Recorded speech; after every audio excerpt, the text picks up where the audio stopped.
जय हिंद दोस्तों, मैं हिमांशु आपका इस प्लेटफॉर्म पे बहुत बहुत स्वागत करते हैं। आज हम लोग लेक्चर 4 में साइंस के प्रीवियस ईयर के क्वेश्चन को आगे बढ़ाएंगे, जिसमें से हमने 3 लेक्चर कर चुके हैं। जिसको आप अगर नहीं देखे हैं तो पीछे जाइए और अच्छे से सारे क्वेश्चन को एक एक करके देखिए और अच्छे से उसको बनाइए। अब यहाँ से हम लोग आगे बढ़ेंगे। इसके पहले कुछ क्वेश्चन को किए थे साइंस के, अब हम लोग साइंस का उसके आगे के सवालों को देखेंगे। चलिए, ये जो सवाल है आपका अति लघु उत्तरीय है। पहले वाले में एमसीक्यू सारा करवा दिए थे। 19 से लेकर 2026 तक का सारा एमसीक्यू किया हुआ है। नहीं देखें तो पहले जाके देखिए, तब यहाँ आई। अब ये क्या है कि अति लघु उत्तरीय में रासायनिक अभिक्रिया एफ ही, जैसे ये एफ ही है प्लस CuSO4 एरो दिया हुआ है, फिर है FeSO4 प्लस Cu। तो यहाँ पे आप देख रहे हैं कि Fe एक तो क्या तत्व है और ये यौगिक है, फिर यौगिक है, फिर तत्व है। इसमें क्या दिया है कि Fe जो है आयरन, इसमें इसको विस्थापित किया है। इसको विस्थापित करके इसके साथ अभिक्रिया करके FeSO4 बनाया। मतलब Fe जो है Cu से अधिक अभिक्रियाशील है, Fe Cu से अधिक अभिक्रियाशील है। इसीलिए Fe Cu को हटाया और FeSO4 बनाया। फेरस सल्फेट, आयरन सल्फेट भी बोल सकते हैं, फेरस सल्फेट, कॉपर सल्फेट। तो कॉपर सल्फेट से Cu को क्यों हटाया? क्योंकि Cu कम अभिक्रियाशील है। तो Fe Cu को हटाएगा और हटा के अपना एक कंपाउंड बनाएगा। अगर Cu अलग हो जाएगा तो उसको हम लोग क्या बोलते हैं? विस्थापन अभिक्रिया। क्या बोलते हैं? विस्थापन अभिक्रिया, या फिर इसमें जोड़ देंगे एकल विस्थापन अभिक्रिया, क्योंकि इसमें एक विस्थापन हुआ है, ध्यान दीजिएगा। ठीक है, एकल विस्थापन अभिक्रिया हुआ, तो इसमें इसका आंसर हो जाएगा आपका एक लाइन में एकल विस्थापन अभिक्रिया, क्योंकि Fe Cu को विस्थापित किया, क्योंकि Fe Cu से अधिक अभिक्रियाशील तत्व है। उम्मीद करते हैं समझे होंगे। चलते हैं इसका नेक्स्ट क्वेश्चन, क्वेश्चन नंबर 2 पर। ये 2020 का सवाल था। क्वेश्चन नंबर 2 देखिए क्या लिखा है। श्वसन कैसी रासायनिक अभिक्रिया? श्वसन जो हम लोग सांस लेते हैं, तो देखिए आमतौर पर ये ऐसे बायोलॉजी का क्वेश्चन है, श्वसन क्या है, लेकिन ये कैसी अभिक्रिया है। इसमें क्या होता है कि जब आप जैविक परिक्रम पढ़ेंगे, अगर नहीं पढ़े तो जाइए लेक्चर में देखिए, ऑनलाइन क्लास ले रहे हैं, ऑफलाइन में वन शॉट में वीडियो अवेलेबल होगा, वहाँ देख सकते हैं। तो वहाँ पर क्या पढ़ाए थे कि जब हम सांस लेते हैं तो वहाँ पर एनर्जी टूटती है, और एनर्जी वो जो ऑक्सीजन टूट करके ATP एडिनो ट्राइफॉस्फेट में एनर्जी कन्वर्ट करती है। ऑक्सीजन की उपस्थिति की बात करें तो 38 ATP एनर्जी निकलती है, और ऑक्सीजन की अनुपस्थिति की बात करें तो 2 ATP एनर्जी निकलती है। तो एनर्जी जब निकलती है तो उसको हम लोग क्या बोलेंगे? ऊष्माक्षेपी अभिक्रिया। तो यहाँ पर लिखेंगे श्वसन कैसी अभिक्रिया है, तो सीधा सीधे लिखेंगे श्वसन होने से। क्या लिखेंगे? श्वसन होने से ऊष्मा क्या होती है? उत्पन्न होती है। ऊष्मा मतलब ऊर्जा, जो शरीर में किस रूप में उत्पन्न होती है?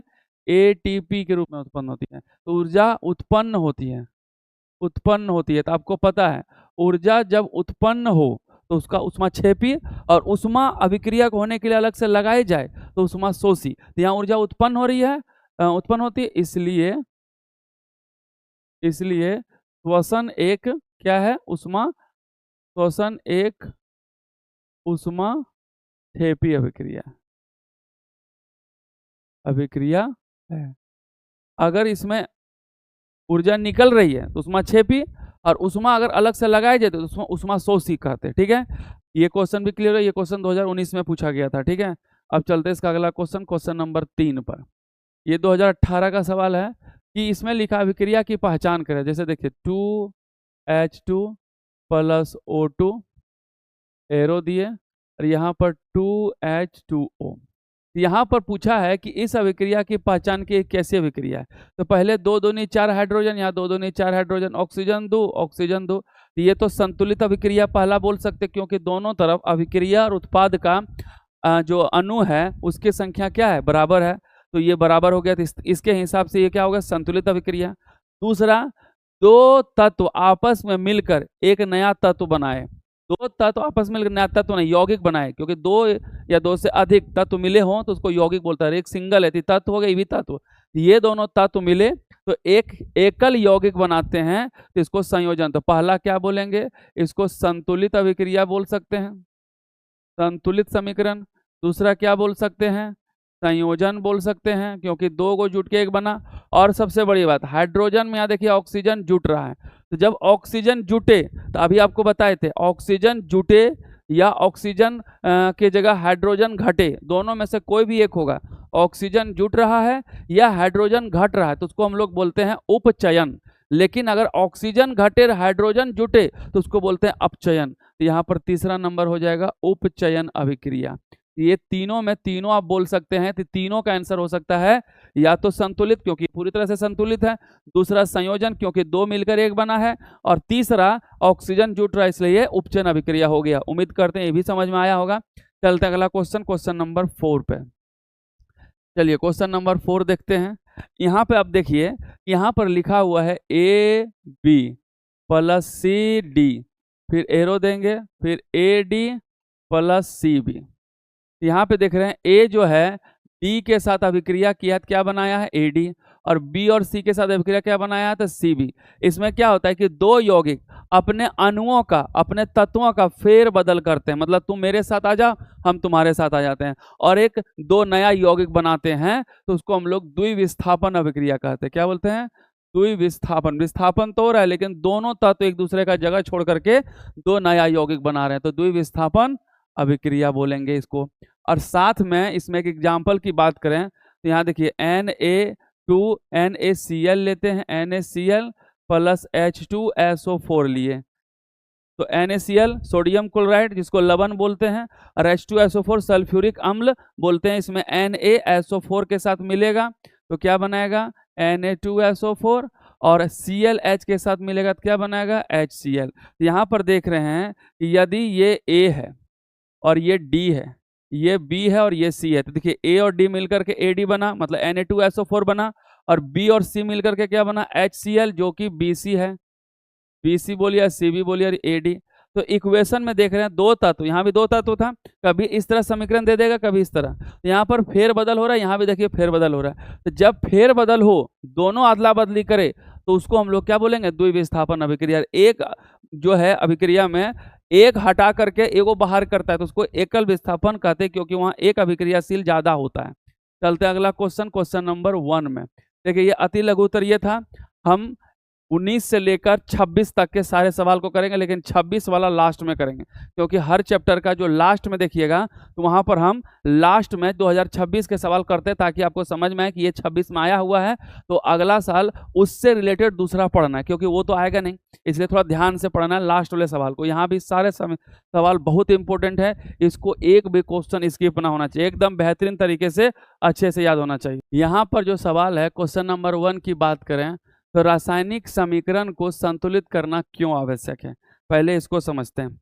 रासायनिक समीकरण को संतुलित क्यों करते हैं, तो हमको इतना पता है कि एक नियम होता है जिसको हम लोग बोलते हैं द्रव्यमान संरक्षण का सिद्धांत। द्रव्यमान संरक्षण के सिद्धांत के तहत अभिकारक के अणुओं की संख्या उत्पाद के अणुओं की संख्या के बराबर होना चाहिए, या फिर अभिकारक का टोटल द्रव्यमान या कुल द्रव्यमान उत्पाद के कुल द्रव्यमान के बराबर होनी चाहिए, तभी वो संतुलित कहलाएगा। तो सीधा सीधी बात अगर पूछा जाए कि रासायनिक समीकरण को संतुलित क्यों करना है, तो सीधा लिखेंगे रासायनिक समीकरण को संतुलित इसलिए करते हैं क्योंकि, क्यों करते हैं बताइए? क्योंकि द्रव्यमान संरक्षण का सिद्धांत सत्यापित हो सके, क्योंकि द्रव्यमान संरक्षण का सिद्धांत सत्यापित हो सके। और इसके तहत कैसे, तो देखिए H2 में अगर O2 जोड़े तो ये बन गया H2O, ठीक है। अब यहाँ देखिए क्या है कि यहाँ पर दो हाइड्रोजन, यहाँ दो ऑक्सीजन, लेकिन यहाँ दो हाइड्रोजन एक ही ऑक्सीजन, तो यहाँ पर ये समीकरण द्रव्यमान संरक्षण के सिद्धांत के आधार पर ये संतुलित नहीं है। अगर ये सही समीकरण होगा तो दोनों तरफ बराबर होना चाहिए। H2 है तो H2 है, O2 है तो यहाँ O है तो यहाँ दो लगे, क्योंकि इसमें लटका नहीं सकते, जब भी चेंजेज करेंगे आगे करेंगे, तो यहाँ जैसे दो लगा ऑक्सीजन तो दो हो गया, लेकिन हाइड्रोजन 2 दूनी 4 हो गया, तो हाइड्रोजन को बराबर करने के लिए ये, और इस तरह ये समीकरण क्या हो गया, संतुलित हो गया, ताकि इधर भी अणुओं की संख्या या द्रव्यमान की संख्या टोटल बराबर, इधर भी अणुओं की संख्या द्रव्यमान संख्या टोटल बराबर। देखिए हाइड्रोजन 2 दूनी 4, हाइड्रोजन 2 दूनी 4, ऑक्सीजन 2 बराबर हो गया, अर्थात ये समीकरण संतुलित हो गया। क्यों किए, ताकि द्रव्यमान संरक्षण का सिद्धांत एकदम सत्यापित कर सकें, और उसके तहत कहता है कि दोनों तरफ अभिकारक और उत्पाद के द्रव्यमान की संख्या बराबर होगा या अणुओं की कुल संख्या दोनों तरफ क्या होगी, बराबर होगी। इसलिए हम इसको सत्यापित करने के लिए समीकरण को संतुलित करते हैं। समझ गए। अब चलते हैं इसका अगला सवाल, क्वेश्चन नंबर 2 में। देखिए क्वेश्चन नंबर 2 में इसका पहला सवाल है, संतुलित करने वाला सवाल है कि H2 और ये हो गया Cl2 और इसके साथ ही बन गया क्या चीज, HCl। इसमें बोला है कि इसको संतुलित कीजिए। क्या कीजिए, संतुलित कीजिए। तो H2 2 गो है, H 1 गो है, Cl 2 गो है, यहाँ 1 गो है, तो यहाँ सीधे 2 लगा दीजिए, ताकि हाइड्रोजन 2 हो गया और क्लोरीन 2 गया, तो यहाँ 2 हो गया। ये भी सिद्ध हो गया और ये भी सत्यापित कर रहा है किसको, द्रव्यमान संरक्षण को। दूसरा सवाल आपका है, Na सोडियम को जल H2O के साथ अभिक्रिया करेंगे तो बनेगा सोडियम हाइड्रोक्साइड NaOH और प्लस H2। अब इसको सत्यापित करते हैं। यहाँ देखिए सोडियम 1, ठीक है। हाइड्रोजन यहाँ 2 है, तो हाइड्रोजन 2 और 1 3 है, तो इसको 3 में तो बराबर होने से रहा, यहाँ H को यहाँ पे 2 कर देंगे। जैसे हाइड्रोजन यहाँ 2 और यहाँ 2 है, तो यहाँ 2 हाइड्रोजन करेंगे। अब शुरू से जब भी कुछ बदलाव करो शुरू में चेक करो, नहीं तो गड़बड़ा जाएगा। अब यहाँ 2 डाले थे, सोडियम 2 हो गया, लेकिन सोडियम 1 है, तो यहाँ सोडियम 2 डाल दो, तो सोडियम 2, उसके बाद हाइड्रोजन 2 दूनी 4, हाइड्रोजन यहाँ 2 और 2 4, ऑक्सीजन यहाँ 2 है, तो ऑक्सीजन भी 2, ये भी सत्यापित हो गया। अब चलते हैं इसका तीसरा क्वेश्चन में। तीसरा क्वेश्चन है यहाँ पे MnO2 प्लस HCl, एरो देंगे, फिर हो जाएगा MnCl2 प्लस MnCl2, उसके बाद फिर Cl2 क्लोरीन गैस निकलेगा और साथ में H2O निकलेगा। अब इसको सत्यापित करते हैं किसके मदद से, द्रव्यमान संरक्षण के सिद्धांत को करने के लिए इसको संतुलित करना जरूरी है। Mn बराबर है ऑक्सीजन 2 को यहाँ ऑक्सीजन 1 को, तो बराबर करने के लिए यहाँ 2 दे दिए। फिर से देखिए मैग्नीशियम, मैग्नीज 1 मैग्नीज 1, ऑक्सीजन 2 यहाँ ऑक्सीजन 2 हो गया। हाइड्रोजन यहाँ 1 है, लेकिन ये हाइड्रोजन यहाँ 2 दूनी 4 है, यहाँ पर हाइड्रोजन 4 देंगे। फिर से शुरू से मिलाइए, Mn 1, ऑक्सीजन 2, लेकिन ऑक्सीजन यहाँ 2 है, ऑक्सीजन यहाँ 2 हो गया। हाइड्रोजन 4, हाइड्रोजन 2 दूनी 4 हो गया। क्लोरीन यहाँ पर 1 है, यहाँ 4 है, तो 4 गुना 1 4, यहाँ पर 2 है, तो इसको यहाँ 2 कर दीजिए, क्लोरीन 4 हो गया। फिर से एक बार मिला लीजिए, मैग्नीज 1 हो, मैग्नीज 1 हो, ऑक्सीजन 2 ठो, तो ऑक्सीजन यहाँ पे कितना हो गया 2 ठो। हाइड्रोजन 4, तो हाइड्रोजन 2 जा कितना हो गया 4। क्लोरीन 4 है, तो क्लोरीन यहाँ पे तो 2 है ही था, यहाँ 2 क्यों दिए, यहाँ पर 2 नहीं होगा, सिर्फ Cl2 का, क्योंकि हम नहीं देखे थे यहाँ पर। यहाँ भी क्लोरीन, तो 2 और 2 4, इसको बराबर देने की जरूरत नहीं है, 2 यहाँ पर 2 है, 2 यहाँ पे हो गया 4। इस तरह ये संतुलित हो गया। अब चलते हैं अगला क्वेश्चन, क्वेश्चन नंबर 3 पर, और ये सवाल 2023 में पूछा गया सर जी। अब 2020 का सवाल देखिए, मिक्स सवाल है, इसलिए थोड़ा सा ध्यान से देखिएगा, कोई दिक्कत नहीं आगे पीछे है। इसको भी आपको संतुलित करना है। तो A नंबर में है H2 में O2 जोड़ेंगे तो H2 होगा, अभी जस्ट इसको बताए थे। और B नंबर में MnO2, यही सवाल पहले था, एकदम सेम। फिर से एक बार देख लीजिए तो और अच्छा समझ में आ जाएगा आपको। MnCl2 plus Cl2 plus H2, अभी जस्ट इसको किए, इसको एक बार और कर लेते हैं। H2 एगो H2 2 ऑक्सीजन 1, यहाँ ऑक्सीजन 2 कर दिए। अब जैसे यहाँ 2 हुआ, ऑक्सीजन 2 का 2 तो है, यहाँ 2 किए, यहाँ पे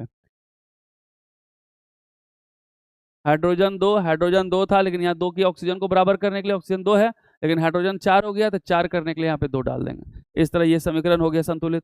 अब यहाँ Mn1 मैग्नीज 1 मैग्नीज 1, ऑक्सीजन 2, तो यहाँ ऑक्सीजन 1 है, बराबर करने के लिए यहाँ 2 डाल दिए, तो ऑक्सीजन 2 हो गया, ऑक्सीजन 2 हो गया। फिर यहाँ हाइड्रोजन 1 है, यहाँ हाइड्रोजन 4 है, तो यहाँ पर हाइड्रोजन 4 करें। जैसे हाइड्रोजन 4 के क्लोरीन कितना हो गया 4, यहाँ 2 क्लोरीन 4 हो गया। इसके साथ ये भी संतुलित हो गया। सीधा सीधे संतुलित करने के लिए हमको दोनों तरफ के तत्वों का, अणुओं की संख्या को देखना पड़ेगा, एटम की संख्या कितनी है।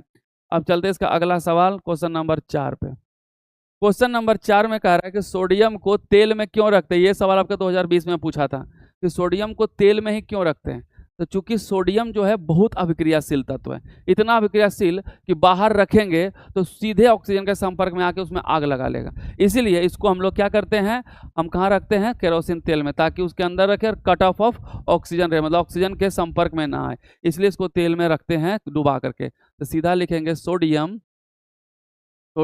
अत्यंत अत्यंत अभिक्रियाशील तत्व है। क्या है? अभिक्रियाशील तत्व है जो बाहर रहने से ऑक्सीजन के संपर्क में आते ही आग लग जाती है। आग लग जाती है।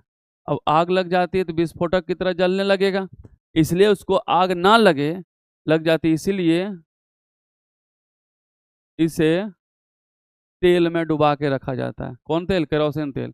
तेल में डुबाकर रखा जाता है।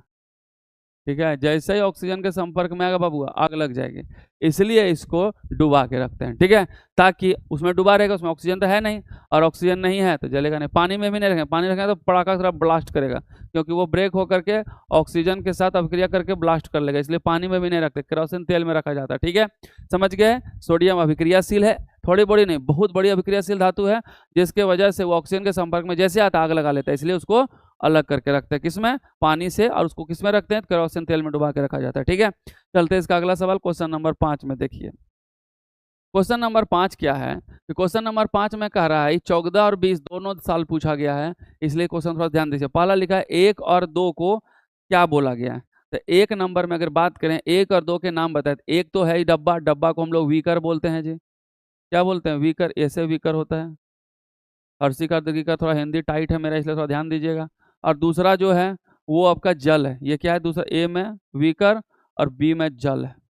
ठीक है, अब आइए बी नंबर का आंसर। 1 में 2 था, 1 नंबर किसको रिप्रेजेंट कर रहा है? तो वीकर को, प्लास्टिक का वीकर है, और 2 नंबर क्या होता है? जल है। ये डॉट डॉट जो दिख रहे हैं जल है।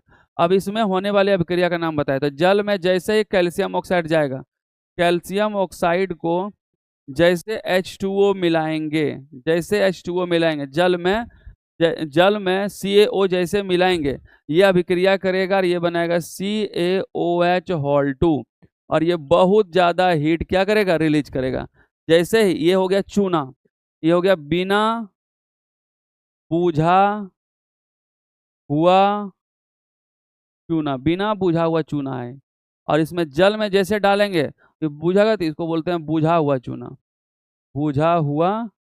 चूना। कैल्शियम नाम इसका, कैल्शियम ऑक्साइड, इसका नाम है कैल्शियम हाइड्रोक्साइड, और इसके साथ बहुत ज़्यादा एनर्जी रिलीज करती है। तो कैल्शियम ऑक्साइड को जैसे जल में डालेंगे विस्फोटक की तरह जलेगी और खदकने लगेगा, और इसमें हीट बहुत रिलीज करता है। तो यहाँ पर क्वेश्चन है कि अभिक्रिया के लिए संतुलित समीकरण, इसमें होने वाली अभिक्रिया का नाम, तो अभिक्रिया क्या होगा? ये अभिक्रिया, ये हम सी नंबर का आंसर लिख दिए, समीकरण लिख दिए। लेकिन बी नंबर में कैसी अभिक्रिया है? तो उष्माक्षेपी अभिक्रिया। कैसी अभिक्रिया है? क्योंकि उष्मा निकलती है तो उष्माक्षेपी अभिक्रिया हो गई, और इसको संतुलित करेंगे तो कैल्शियम एक, ऑक्सीजन यहाँ 2 ठो है, ऑक्सीजन यहाँ पर क्या हो गया? 1 है, यहाँ 2 इसमें दे दिए, अंदर में नहीं होगा, इसका होल 2 होता है, हीट रिलीज करेगा बहुत ज़्यादा मात्रा में। तो ऑक्सीजन 2 हाइड्रोजन 2, तो यहाँ देखिए कैल्शियम है, ऑक्सीजन यहाँ पर 1 और यहाँ 1, तो ऑक्सीजन 2 गो, हाइड्रोजन 2 गो, हाइड्रोजन 2, इस समीकरण संतुलित पहले से था। तो तीनों का आंसर कंप्लीट हो गया। पहला है वीकर, दूसरा है आपका क्या? जल, और ये होने वाली अभिक्रिया का नाम तो उष्माक्षेपी अभिक्रिया हो गया। और ये संतुलित समीकरण, तो कैल्शियम ऑक्साइड मतलब बिना बुझा हुआ चूना को जल में मिलाएंगे तो बुझा हुआ चूना प्राप्त होगा, इसमें बहुत ज़्यादा एनर्जी रिलीज करेगी, इसलिए इसको उष्माक्षेपी अभिक्रिया कहते हैं। चलते हैं इसका नेक्स्ट सवाल, क्वेश्चन नंबर 6 पर। क्वेश्चन नंबर 6 में क्या है कि ऑक्सीजन के योग और ह्रास के आधार पर उपचयन और अपचयन की व्याख्या कीजिए। तो सबसे पहले हम बात करते हैं उपचयन की। क्या करेंगे? उपचयन किसको बोलेंगे? यदि ऑक्सीजन जुड़ता है या फिर हाइड्रोजन घटता है तो उसे क्या बोलेंगे हम लोग? उपचयन अभिक्रिया बोलेंगे, उपचयन अभिक्रिया कहते हैं। अब इसका एक उदाहरण देख लीजिए। उदाहरण में है Cu+O2, तो ये बन जाएगा क्या चीज? Cu+O2 क्या बन जाएगा? CuO, और Cu यहाँ O2 है, यहाँ पर 2 दे देंगे, और जैसे 2 दिया कॉपर 1 2 है तो यहाँ दे देंगे कॉपर में 2 यू, यहाँ 2 हो गया। तो कॉपर में देखिए ऑक्सीजन यहाँ जुट रहा है। कहाँ जुट रहा है? कॉपर में ऑक्सीजन क्या हो रहा है? ऑक्सीजन जुट रहा है। तो जैसे ऑक्सीजन जुटेगा उसको क्या बोलेंगे? उपचयन। लेकिन इसी का दूसरा अगर बात करें कि यदि ऑक्सीजन घटता है या हाइड्रोजन जुड़ता है तो उसे अपचयन अभिक्रिया कहते हैं। क्या कहते हैं? अपचयन अभिक्रिया कहते अपचयन अभिक्रिया कहते हैं। कैसे? देखिए, इसमें समीकरण CuO है और उसको H2 के साथ अभिक्रिया करेंगे तो ये ऑक्सीजन इसके साथ चला जाएगा और ये बन जाएगा Cu प्लस H2O। यहाँ देख रहे हैं Cu था, अब Cu से यहाँ Cu में ऑक्सीजन क्या हुआ? हट गया। ऑक्सीजन का घटना, ऑक्सीजन क्या हो रहा है? माइनस हो रहा है, इसको क्या बोलेंगे हम लोग? अपचयन। असंतुलित है Cu हो गया, ऑक्सीजन एक ऑक्सीजन हो गया, हाइड्रोजन दो हो गया। ठीक है, तो यहाँ पर सीधा सीधी सवाल है कि उपचयन क्या है? तो उपचयन सीधा सीधी ऑक्सीजन जुड़ेगा या हाइड्रोजन घटेगा, उसको उपचयन बोलेंगे। यहाँ ऑक्सीजन जुड़ रहा है इसलिए उपचयन हो गया, और यदि ऑक्सीजन घटता है हाइड्रोजन जुड़ता है तो उसको अपचयन बोलेंगे। तो इसमें CuO है, इसमें ऑक्सीजन घट रहा है इसलिए इसका क्या हो गया? अपचयन हो गया। ठीक है, याद रहेगा। अब चलते हैं इसका अगला सवाल। अगला सवाल देखिए क्या है सर। अगला सवाल है 7 नंबर में कि वायु में जलाने से पहले मैग्नीशियम रिबन को साफ क्यों किया जाता है? ये एनसीईआरटी में भी सवाल है, इसलिए इसको ध्यान दीजिए कि वायु में जलाने से पहले मैग्नीशियम रिबन को साफ क्यों किया जाता है। तो मैग्नीशियम पहले लिख लेते हैं समझ के, उसके बाद समझा देंगे। मैग्नीशियम रिबन को जलाने से पहले रेगमाल से साफ किया जाता है, रेगमाल से साफ करते हैं। क्यों करते हैं? क्योंकि ऑक्सीजन के साथ आसानी से जल सके।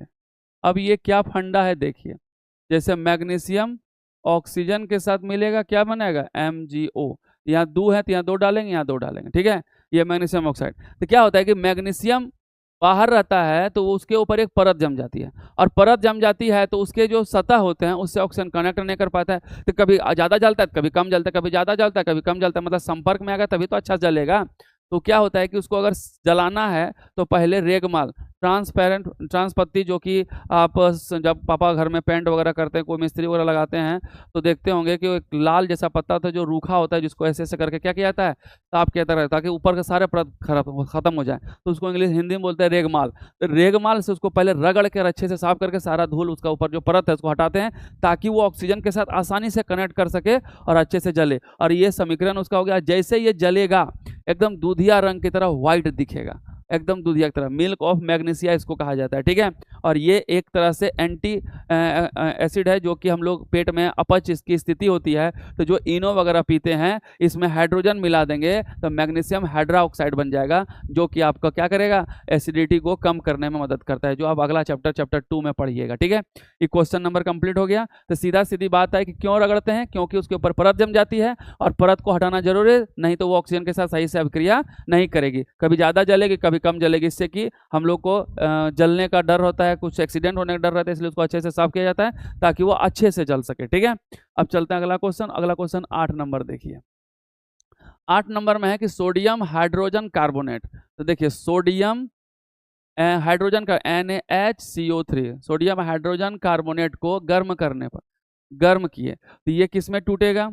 ये टूटेगा Na2CO3 plus CO2 plus H2O में टूटेगा।